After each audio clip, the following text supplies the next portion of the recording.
Mesdames, Messieurs, bonjour. Comme beaucoup d'autres intervenants, je voudrais remercier la Fédération et le comité d'organisation pour cette invitation sur un sujet éminemment complexe, éminemment contemporain peut-être aussi, éminemment douloureux surtout. Alors, les questions qui m'ont été posées par le comité d'organisation ne sont pas tout à fait en accord avec ce autour de quoi j'étais prêt à intervenir lorsque l'on m'a invité. Donc, je vais surtout vous parler aujourd'hui.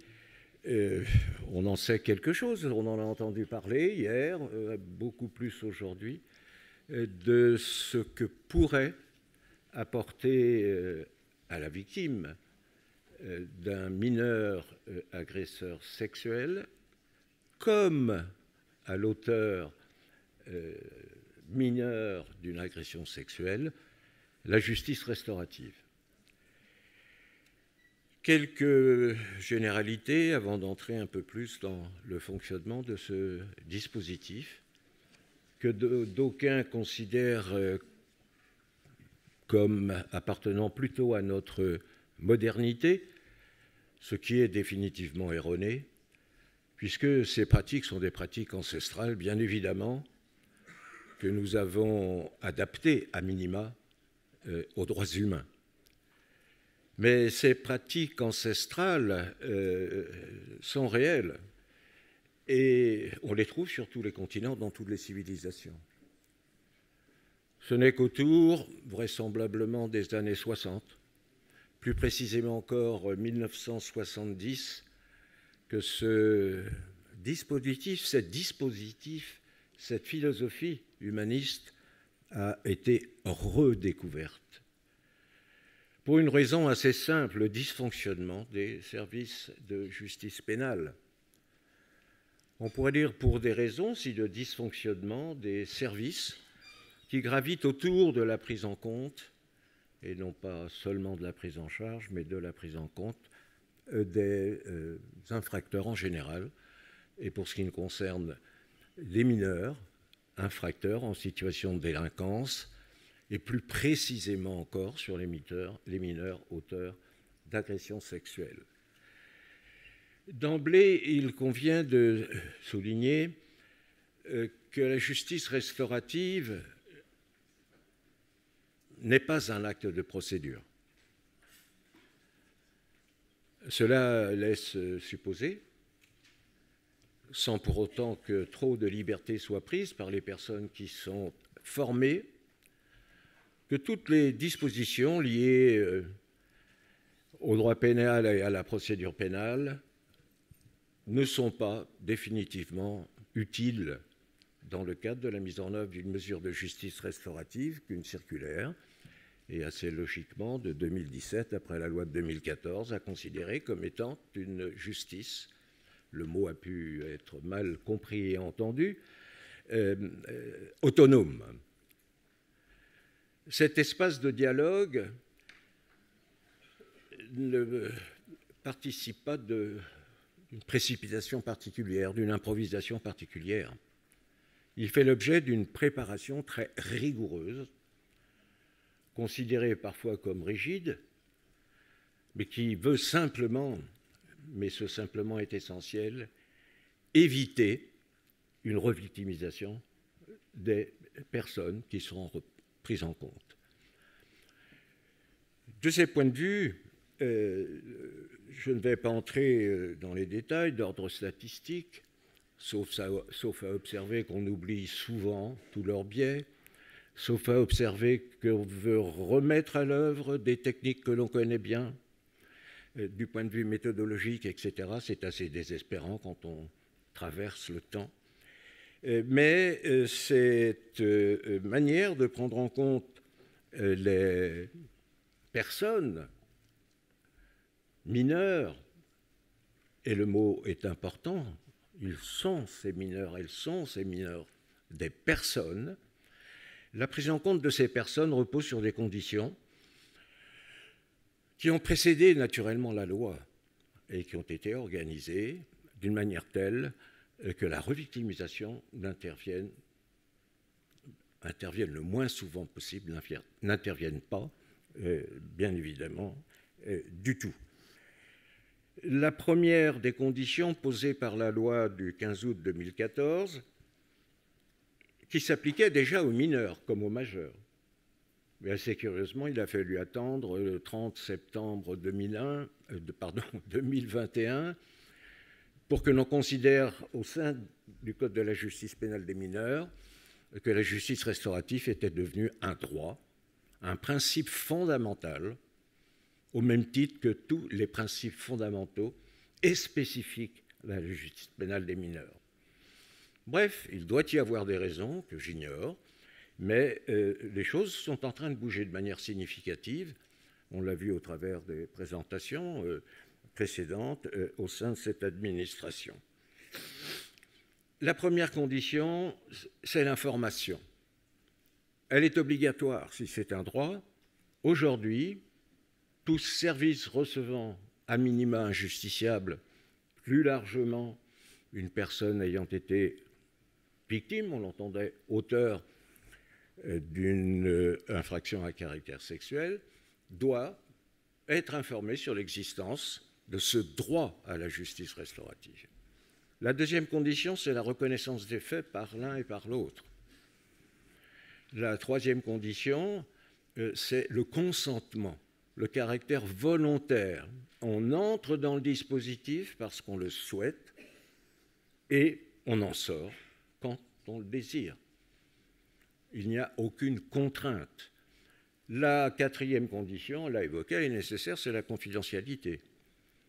Avec tout ce que l'on peut, derrière ce mot de confidentialité déjà, oui, tout ce que l'on peut mettre, bien évidemment, mais je crois que derrière tout cela, ce qui compte, c'est l'intérêt supérieur de l'enfant.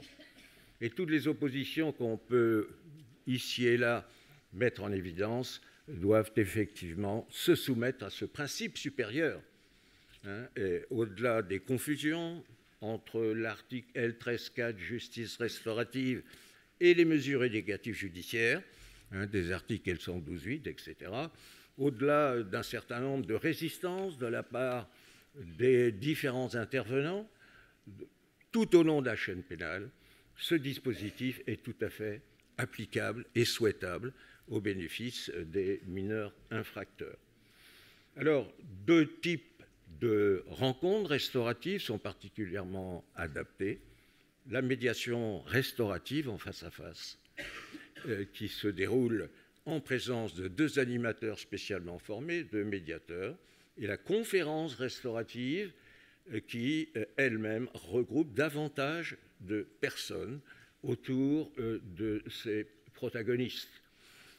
Les bienfaits de la justice restaurative, quand bien même il est peu d'expérience, Marie Romero le soulignait, mais c'est une belle étude qualitative qu'elle a menée, l'essentiel, c'est la reconnaissance de son état de personne, de sortir par le dialogue de ce statut d'infracteur, de ce statut de victime, redevenir des personnes. Et d'autres bienfaits que j'ai pu évoquer dans mon rapport viennent consolider cette idée que c'est au mineur et à lui seul de décider s'il peut ou non entrer dans un dispositif restauratif. C'est ma conclusion. Je vous remercie pour votre attention.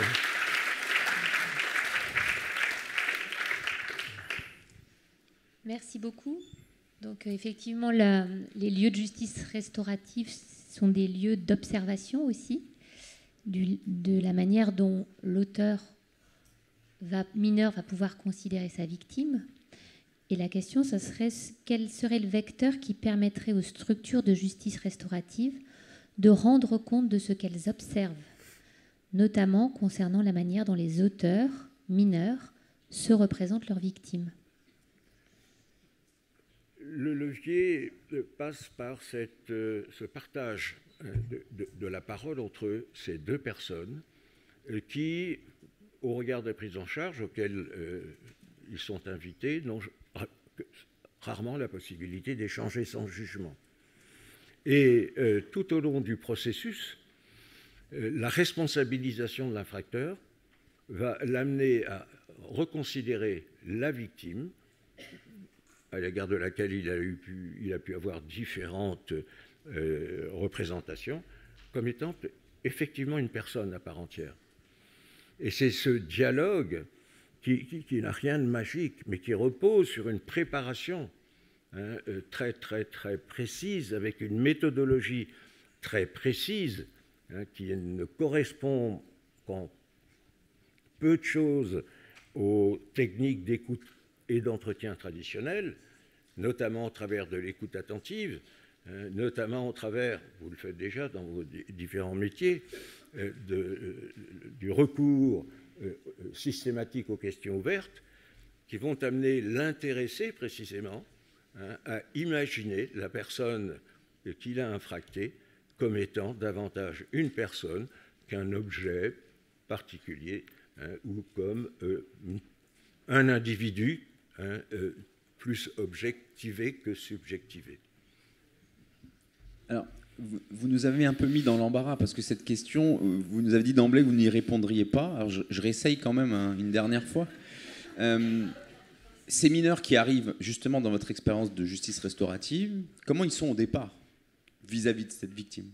Comment ils se positionnent d'emblée? Et là, vous parlez de l'évolution justement, ou de l'arrivée, mais quel est le point de départ? Alors, souvent, c'est à l'occasion du travail, le soin qui est fait avec l'intéressé, les intéressés, puisque l'entrée dans le dispositif est pour moitié en provenance des personnes auteurs et pour moitié des personnes victimes, sont souvent, pour l'un, la honte d'avoir commis un acte comme celui-là, notamment dans la fratrie, et pour l'autre, une culpabilité insupportable d'avoir accepté, sans avoir pu émettre très clairement un consentement qui n'était bien évidemment, selon les circonstances et la personnalité de l'intéressé, impossible à exprimer. Ce sont ces entrées que l'on retrouve aussi dans tout ce qui est enquête de victimation, etc., qui viennent rendre difficile la prise de parole, le partage de parole dans un dispositif qui apparemment n'est pas un dispositif institutionnel, sauf un contrôle de conformité du magistrat, mais un dispositif qui se développe à côté, et j'espère de plus en plus de manière autonome, du système de justice pénale, qui aujourd'hui est complètement défaillant. Merci. Alors, une question dans la salle. Oui. Bonjour. Arlette Marie Piéton, je suis psychologue, psychanalyste, victimologue et expert honoraire à la Cour d'appel de Douai. Ce que j'avais entendu dire de la justice restaurative, c'est que les deux personnes ne se connaissaient pas. Et là, vous semblez... ou alors j'ai mal compris, mais vous semblez dire que l'auteur et la victime seraient ensemble. Et ce sont l'auteur et la victime des mêmes, pour les mêmes... Oui, liés par la même affaire. Par la même affaire. Ah oui, principalement pour les mineurs. D'accord. Pour les majeurs, d'autres dispositifs plus groupaux, des personnes ayant subi ou commis des faits de nature voisine, pourquoi pas des agressions sexuelles, peuvent se rencontrer. Mais chez des mineurs, ça semble moins adapté, ça reste peut-être à expérimenter. Mais ce qui aujourd'hui est mis en place au sein de la PJJ ou par d'autres services ayant des animateurs spécialement formés, c'est plutôt de la rencontre en face à face entre personnes mineures liées par la même affaire ou dans une conférence élargie. Au Québec, ils mettent en place également des rencontres entre une personne victime d'agression sexuelle, au sens large de violence sexuelle, et un auteur, mais anonyme, de violence sexuelle, selon toujours les mêmes conditions.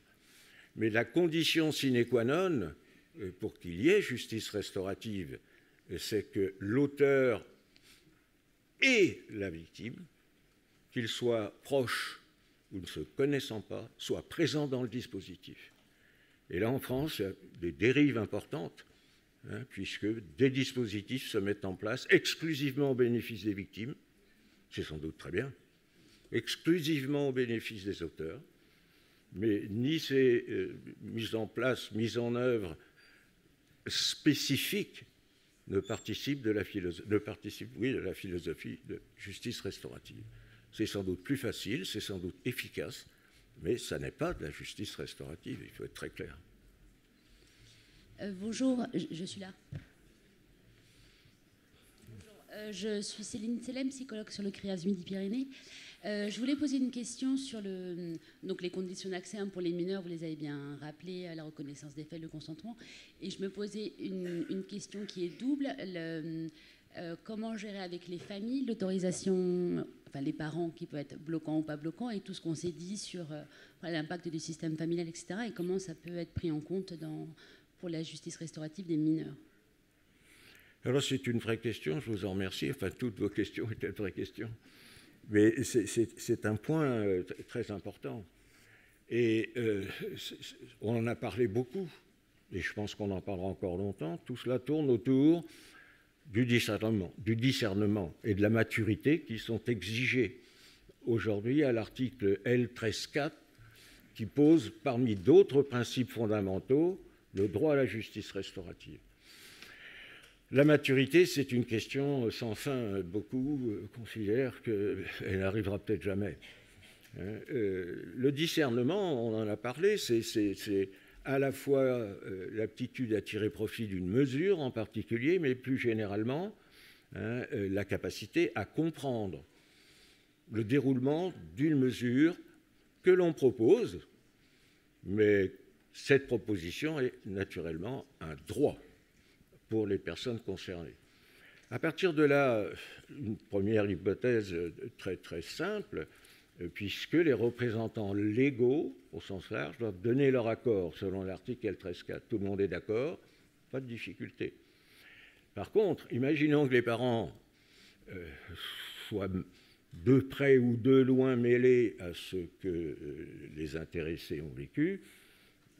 Pas trop de difficultés non plus, ils ne seront pas appelés à participer au processus restauratif. Troisième hypothèse, et c'est celle-là qui devra sans doute être réfléchie davantage, enfin, je pense que la réponse que j'y apporte peut être entendue, les parents ne sont pas d'accord, mais le mineur est discernant. Il a compris l'acte qu'il a posé, il comprend le programme qui va se dérouler, et ses motivations, ses attentes vont dans le sens, encore une fois, de son intérêt supérieur. Eh bien, dans ce cas, on doit faire passer outre le refus des parents, selon moi, en fonction de ce principe fondamental de l'intérêt supérieur de l'enfant. Sinon, c'est délégitimer sa parole. C'est ne pas reconnaître sa qualité de personne. Et donc, il faut être logique jusqu'au bout. Mais ça remet peut-être en cause un certain nombre de convictions qu'on peut avoir, mais de deux choses l'une. Est-ce qu'on fait confiance à l'enfant? Est-ce qu'il est en compétence pour participer ou non? Oui. Et si c'est le cas, rien ne peut s'opposer, de la même manière qu'aucun magistrat, aucun professionnel ne peut obliger à entrer dans un dispositif restauratif, aucun professionnel de la chaîne pénale, lorsque les conditions sont remplies, ne peut s'opposer à ce que la mesure ait lieu. Et merci. Tout ça vient un peu bousculer les traditions que nous connaissons tous et qui sont les seules susceptibles de faire avancer un problème extrêmement grave, qui est aujourd'hui la méconnaissance des intérêts propres à chacun. Merci beaucoup.